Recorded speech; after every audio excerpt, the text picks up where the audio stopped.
ассалому алайкум бинандагони гиромӣ, барномаи ахборро мустақима манзуратон мегардонем. Дар студия Қурбонзода. аз 17 то 18 апрел бо мақсади иштирок дар ҷаласаи навбатии шурӯъ ва ҷаласаи 58-уми пленарии ассамблеяи байниполаментии иттиҳоди давлатҳои мустақил, раиси маҷлиси миллии маҷлиси олии ҷумҳурии Тоҷикистон, раиси шаҳри Душанбе муҳтарам Рустами Эмомалӣ дар шаҳри Санкт-Петербурги Федератсияи Русия қарор доштанд.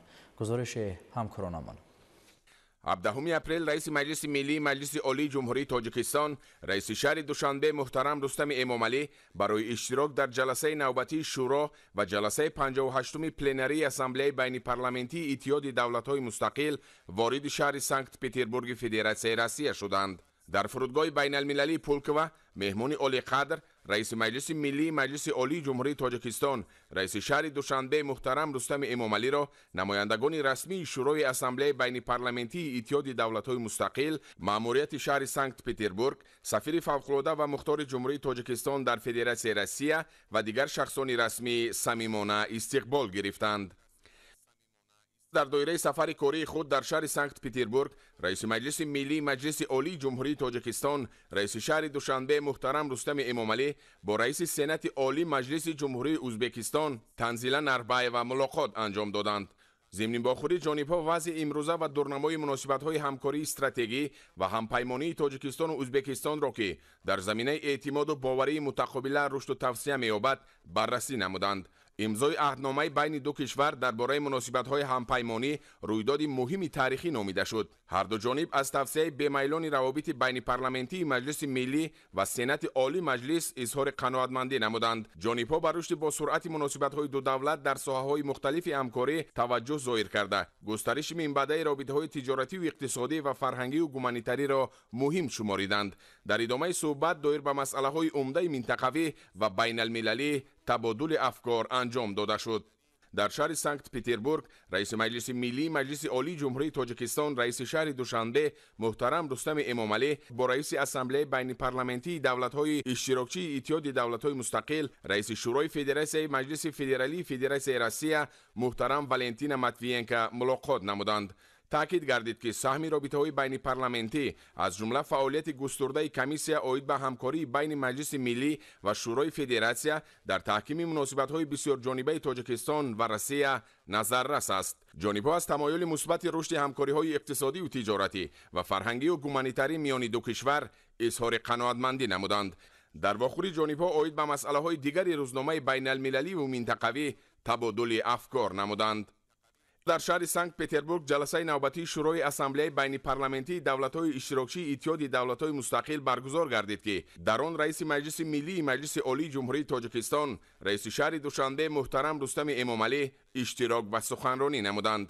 дар ҷаласаи мазкур инчунин раиси ассамблеяи байнипарламентии давлатҳои иштирокчии иттиҳоди давлатҳои мустақил, раиси шӯрои федератсияи маҷлиси федералии Федератсияи Россия Валентина Матвиенко ва роҳбари парламентҳо ва ҳайатҳои парламентии давлатҳои иштирокчии иттиҳоди давлатҳои мустақил ширкат варзиданд. тибқи рӯзнома дар шӯрои ассамблеяи байнипарламентии давлатҳои иштирокчии иттиҳоди давлатҳои мустақил масъалаҳоро доир ба ҷамъбасти фаъолияти шӯрои ассамблеяи байнипарламентӣ дар соли 2024, ташкили мушоҳидаҳои интихобот дар ҳудуди давлатҳои иштирокчии иттиҳоди давлатҳои мустақил, ҳамкории кишварҳои созмон оид ба таҳкими амнияти назди-сарҳадӣ дар марзҳои берунӣ ва дигар масоили ҷорӣ мавриди баррасӣ қарор дода шуданд.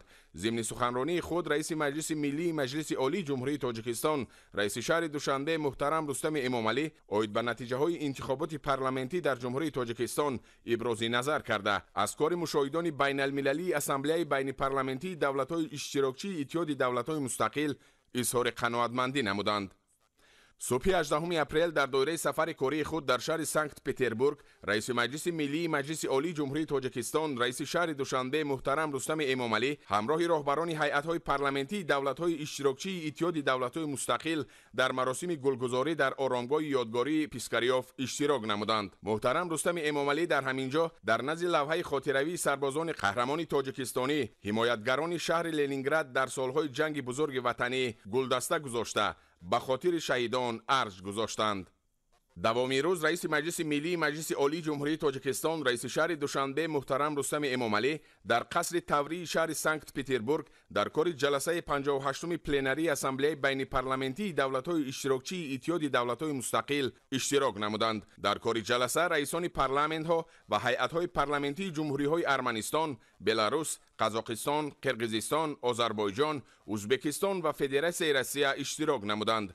در دایره مسئله‌های روزنامه جلسه پلنری یک قطار لایحه‌های قانون‌های نمونوی اسمبلی بین پارلمانتی دولت‌های اشتراکچی اتحاد دولت‌های مستقل از جمله درباره بهاداری کاداستری دولتی، تکنولوژی‌های ذهن صنعی، وارد نمودن تغییرات به جنبه رقمی‌کنونی کدکس نمونوی تعلیم در دولت‌های اشتراکچی اتحاد دولت‌های مستقل و دیگر سندها بررسی گردیدند. وابسته به مسئله‌های روزنامه جلسه پلنری اسمبلی بین پارلمانتی محاکمه‌رانی صورت گرفته قرارهای دخلدار قبول کرده شدند. 18 اپریل در دایره چهاربینی‌های اسمبلی بین پارلمانتی دولت‌های اشتراکچی اتحاد دولت‌های مستقل در شهر سنت پتربورگ رئیس مجلس ملی مجلس عالی جمهوری تاجیکستان رئیس شهر دوشنبه محترم رستم امامعلی با رئیس سنات پارلمانت جمهوری قزاقستان محترم مولن اشینبایف ملاقات انجام دادند. در ملاقات حالت امروزه و دورنمای مناسبت‌های استراتژیکی و همپیمانی تاجیکستان و قزاقستان اینچنین رابطه‌های بین پارلمانتی دو کشور مورد بررسی قرار داده شد. سفر دولتی پرزیدنت جمهوری قزاقستان قاسم ژومارت توکایف به تاجیکستان در سال 2024 و به امضارسی عهدنامه درباره مناسبت‌های همپیمانی میان دو کشور برادر رویداد مهم در تاریخ مناسبت‌های دو جانبه ارزیابی گردید. جانب‌ها از روند رشد به‌میلان همکاری‌های سیاسی، تجارتی و اقتصادی و فرهنگی و گومانیتری اظهار قناعتمندی نمودند. در ادامه صحبت جانب‌ها عاید به دورنمای تحکیم همکاری دو کشور در بخش‌های گوناگون از جمله تقویت منبع روابط بین پارلمانتی ابراز نظر کردند. در ادامه روز رئیس مجلس ملی مجلس عالی جمهوری تاجیکستان رئیس شهر دوشنبه محترم رستم امامعلی در جلسه تنتنوی اسمبلی بین پارلمانتی دولت‌های اشتراکچی اتحاد دولت‌های مستقل با مناسبت 80 سالگی غلبه در جنگ بزرگ وطنی سال‌های 1941 1945 اشتراک و سخنرانی نمودند. جلسه تنتنوی را رئیس اسمبلی بین پارلمانتی دولت‌های اشتراکچی اتحاد دولت‌های مستقل رئیس شورای فدراسیون مجلس فدرالی فدراسیون روسیه والنتینا ماتویینکا حسن آغاز بخشیده سپس زیر آهنگ متنتن با تالار نسخه پرچم غلبه وارد کرده شد. ضمن سخنرانی محترم رستم امامعلی همتایان خود و حاضرین را به مناسبت فرارسی جشن 80 سالگی غلبه صمیمانه تبریک نموده تجلیل این سنه را از عنعنه‌های مهم تاریخی کشورهای اتحاد نمونه وحدت، همبستگی و حفظ مشترک صلح در سراسر عالم نامیدند. ذکر کرده شد که در سالهای این جنگ پرفاجعه تنها از تاجیکستان بیش از 300,000 نفر به میدان محاربه دعوت و سفربر کرده شدند. از 300,000 نفر بیش از 100,000 نفر آنها در محاربه ها هلاک گردیدند. تقریباً 45,000 ساکن تاجیکستان با کارخانه‌های منطقه‌های دیگر سابق اتحاد شوروی به کار فرستاده شدند که اکثریت آنها از آنجا به جنگ رفتند. جنگاوران تاجیک در همه محاربه‌های مهم جنگ بزرگ وطنی یعنی مدافعه مسکو، قلعه برست، کیف، سمالنسک، ادسا، سیواستوپل و دیگر شهرها اشتراک کرده در آزاد کردن محاصره لنینگراد و محاربه شدید زنجیره کورسک جنگ کردند. با افتخار و قناعتمندی قید گردید که تاجیکستان در قطار دیگر خلق‌های سابق اتحاد شوروی در غلبه بزرگ سهم ارزنده گذاشته است. در جلسه همچنین رهبران هیئت‌های پارلمانتی دولت‌های اشتراکچی اتحاد دولت‌های مستقل، کاتب ژنرالی اتحاد دولت‌های مستقل، نمایندگان تشکیلات سابقه‌داران، مأموریت شهر سنت پتربورگ و اسمبلی بین پارلمانتی جوانان اسمبلی بین پارلمانتی دولت‌های اشتراکچی اتحاد دولت‌های مستقل اشتراک و سخنرانی نمودند. در فرجام به اشتراکداران جلسه تنتنوی برنامه فرهنگی بخشیده به 80 سالگی غلبه در جنگ بزرگ وطنی سالهای 1941 1945 نمایش داده شد. رئیس مجلس ملی مجلس عالی جمهوری تاجیکستان رئیس شهر دوشنبه محترم رستم امامعلی بعد از اشتراک در جلسه 58 پلنری اسمبلی بین پارلمانتی دولت‌های اشتراکچی اتحاد دولت‌های مستقل از شهر سنت پتربورگ فدراسیون روسیه به وطن برگشتند.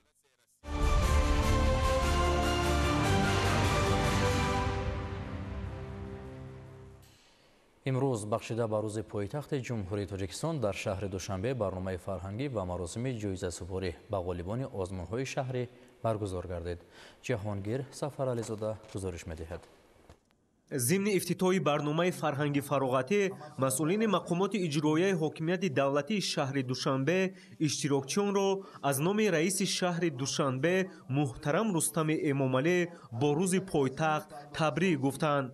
تاکید گردید که در سالهای صاحب استقلالی شهر دوشنبه به طور بی‌سابقه رشد کرده به یکی از شهرهای زیباترین منطقه و جهان تبدیل یافته است. با شرافت سیاست بنیادکارانه پرزیدنت جمهوری تاجیکستان پیشوای ملت محترم امامعلی رحمان و اقدام‌های سازنده رئیس شهر دوشنبه محترم رستم امامعلی پایتخت وطن ما روز به روز آباد و زیبا گردیده مکان پسندیده جهانیان می‌گردد. گفته شد که امروزها هر یک گوشه شهر دوشنبه به مکان تاریخی زیبا و دلفریب و سیر و گشت ساکنان و مهمانان پایتخت تبدیل گشته برای هر فرد بیدار و خودشناس ملت باعث افتخار است. در چاره‌بینی آزمون‌های شهری در ساحه تندرستی و معارف شهر دوشنبه، بیمارخانه سال، مؤسسه کمک اولیه طبی و سانیتری سال، طبیب سال، طبیب اویلوی سال، کارمند میانه طبی سال، مربی سال، آموزگار سال، خواننده سال، گیرندگان استیپندیای رئیس شهر دوشنبه و دیگر آزمون‌های شهری جنبست گردیده غالبان در وضعیت تنتنوی با مکافات‌های مقامات اجرایی حاکمیت دولتی شهر دوشنبه سرفراز گردانیده شدند.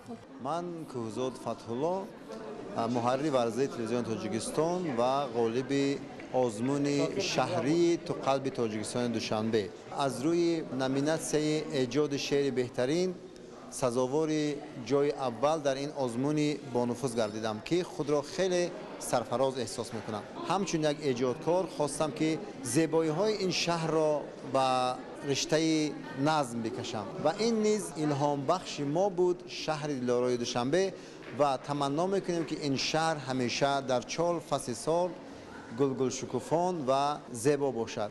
یادآور می‌شویم که امروز بخشیده به روز پایتخت جمهوری تاجیکستان برنامه‌های گوناگون ادانه از جمله مسابقه ورزشی نیم ماراتون بین‌المللی دوشنبه برگزار گردیده در آن ورزشگران از تاجیکستان و دیگر کشورها اشتراک نمودند که با مکافات‌های پولی قدردانی گردیدند. در ادامه برنامه هوسکاران جوان و هنرمندان شناخته کشور با سرود و ترانه‌های جالب هنرنمایی کرده فضای ادانه بزمگاه را پرشکوه‌تر گردانیدند. جهانگیر سفرعلی زاده، محمد سعید کمال، شهر دوشنبه، اخبار.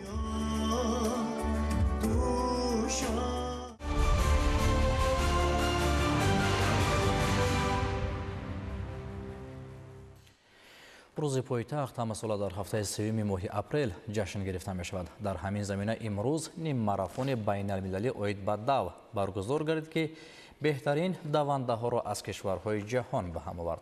شرح بیشتر موضوع در گزارش همکارانمان. صبح امروز بخشیده به روز پایتخت جمهوری تاجیکستان 15مین نیم ماراتون بین المللی دوشنبه با تشبث مقامات اجرایی حکومت دولتی شهر دوشنبه دایر شد. در نیم ماراتون بین المللی دوشنبه ورزشگران از کشورهای مختلف شهرهای با دوشنبه برادرشهر و شهرهای پیمان همکاری اقتصادی و اجتماعی داشته هنرنمایی کرده ملکه خویش را نشان دادند. نیم ماراتون بین المللی به مسافت 21 کیلومتر و 97 متر تشکیل کرده شده از میدان نزد مؤسسه دولتی نوروزگاه جمهوری آغاز شده. نقطه نهایی آن میدان دوستی نزد مجسمه شاه اسماعیل سامانی بود. مقامات اجرایی حکومت دولتی شهر دوشنبه برای گذراندن نیم ماراتون بین المللی از حساب مبلغ‌های فاند رشد پایتخت 593,040 سامانی جدا کرده است. ورزشگرانی که جاهای از یکم تا ششم را بین مردان و زنان اشغال کردند با جایزه پولی جای یکم 38,500 سامانی، جای دوم 33,000 سامانی، جای سوم 27,500 سامانی، جای چهارم 16,000 سامانی، جای پنجم 14,800 سامانی، جای ششم 11,500 سامانی سرفراز گردانده شدند. اینچنین به ورزشگران هوسکار به مسافت 5 کیلومتر دویدند برای جای یکم 7,700 سامانی، جای دوم 5,500 سامانی و جای سوم 3,300 سامانی тақдим гардид. дар мусобиқаи имсола Шорух Давлатов аз ҷумҳурии Ӯзбекистон бо муваффақият ҳунарнамоӣ намуда аз ҳамаи ҳарифонаш пеш гузашта бо натиҷаи 1 соату 04:11 сония аввалин шуда марраро убур карда чемпиони нимарафони Душанбе дар соли 2025 гардид. من شاهرخ دولتов O'zbekiston omada nima marafon Dushanbe ishtirok qilsam, nima marafon Dushanbe ma 5 bor ishtirok qilsam, 3 bor Dushanbe nima marafon chempion shudam. Umrozam همین nima marafon chempion shudam. من xursandam. من در این مسابقه نیم ماراتون بین‌المللی یعنی 15 نیم ماراتون بین‌المللی اشتراک کردم و توانستم که بین تاجیک‌ها یعنی که سزاوار جای اول گشتم. من طولی 8 سال است که در این رشته ورزش سبک مشق و تمرین میکنم و حالا باشد من کار و فعالیت خود را در ناحیه شمسین شاهین یعنی ادامه داده ایستادم. سال گذشته همین مسافه را با نشانداد 1 ساعت 04:37 ثانیه ویتالی شافا از اوکراین دویده یکمی شده بود. امسال باشد شافا همین مسافه را در 1 ساعت 06:12 ثانیه طی کرده ششمین شد. برای شاهرخ دولتов سیمین قهرمانی در مسابقات مذکور است. قبلا دوند ازبکستانی سالهای 2021 و 2023 برنده نشانه طلای نیمه‌ماراتون بین‌المللی دوشنبه شده بود. فنتی گیرما از آفریقا با نشانداد 1 ساعت 04:14 ثانیه و حسن میرساییتوف از ازبکستان با نشانداد 1 ساعت 04:42 ثانیه به مرحله رسیده صاحب مدال‌های نقره و برنجی گردیدند. حضور شوی نجم‌الدین از میان ورزشکاران تاجیک اولین شد و در عموم 11مین شده به مرحله رسید. میان بانوان باشد اکاترینا تینگوسوا از جمهوری ازبکستان با نشانداد 1 ساعت 18:31 ثانیه یکمین شده به مرحله رسیده چمپیون نیم ماراتون شهر دوشنبه در سال 2025 گردید. ایلینا سرگیوا از روسیه با نشانداد 1 ساعت 18:34 ثانیه دوم و الکساندر داوینیا با نشانداد 1 ساعت 19:06 ثانیه از روسیه به گرفتن مدال برنجی سرفراز گردید. در مسابقه سال گذشته عزیزخان میرزا اکبرова از جمهوری ازبکستان با نشانداد 1 ساعت 18:44 ثانیه یکمین بود که نتیجه مسابقه امسال از گذشته دیده بهتر است. در مسابقه سال گذشته رجب ماه عبداللهیوا با نشانداد 1 ساعت 25:03 ثانیه چهارمین و مهینه بارونова با نشانداد 1 ساعت 30:12 ثانیه ششمین شده از کشور ما میان بانوان به مرحله رسیده بودند. در مسابقه امسال رجب ماه 12مین و مهینه 16مین شدند. من پنجمین بار است که در این مسافه 21 کیلومتر اشتراک میکنم. من در این مسافه 21 کیلومتر در بین تاجیک‌ها سزاوار جای اول گشتم. کوشش میکنیم که جاهای نمایان را اشغال نماییم. یادآور میشیم که نیمه‌ماراتون دوشنبه از سال 2010 در روز پایتخت که شنبه 3 ماه اپریل تجدید کرده می شود برگزار می گردد و سال 2013 و تقویم مسابقه اساسیاسیون بین‌المللی ماراتون ها و دوها در مسافه دور وارد گردیده است. اولین بار ماراتون بین‌المللی دوشنبه در مسافه 21 کیلومتر و 97 از 5 متر با اشتراک ورزشکاران از 14 برادرشهر و بهترین دوندهای تاجیکستان برگزار گردیده بود. ورزش واسطه است برای وطن دوستی، همتن بودن، پل است بین مردم کشورهای جهان که آنها را به هم نزدیک می‌کند. سالهای آخر ورزشکاران کشور در مسابقه‌های سطحی بین‌المللی پیوسته اشتراک نموده نفوذ و اعتبار سرزمین صاحب استقلال را بلند برداشته تاجیکستان آزاد را در عرصه جهانی معرفی می‌نمایند. ورزشکاران تاجیک در بیش از 300 مسابقه‌های سطحی بین‌المللی و جهانی اشتراک نموده صدها مراتب پرچم کشور عزیزمان در مسابقه‌های قطعی و جهانی بلند برداشته شده سرود ملی صدا داده است که افتخار برای هر یک تاجیک و تاجیکستانی می باشد.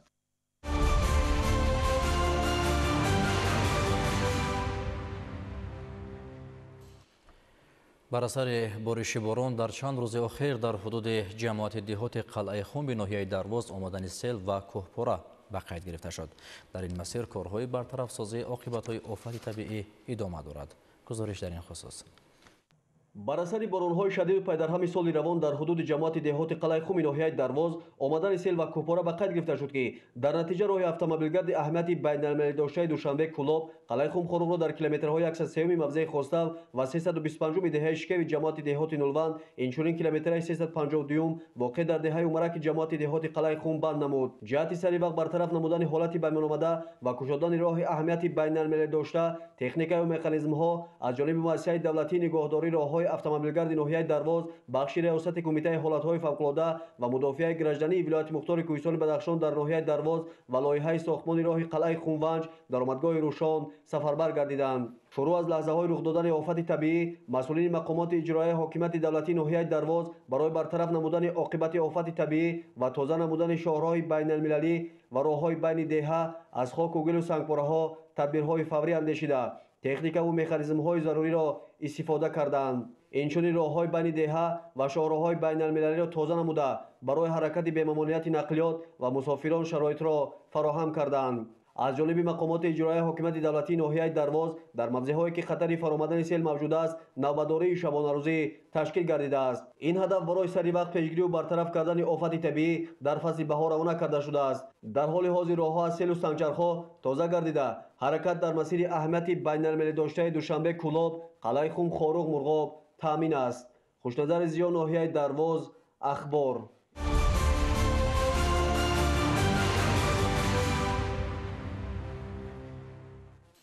шуморо дар нашрҳои баъдӣ бо дигар хабару рӯйдодҳо шинос мекунем. саломат бошед.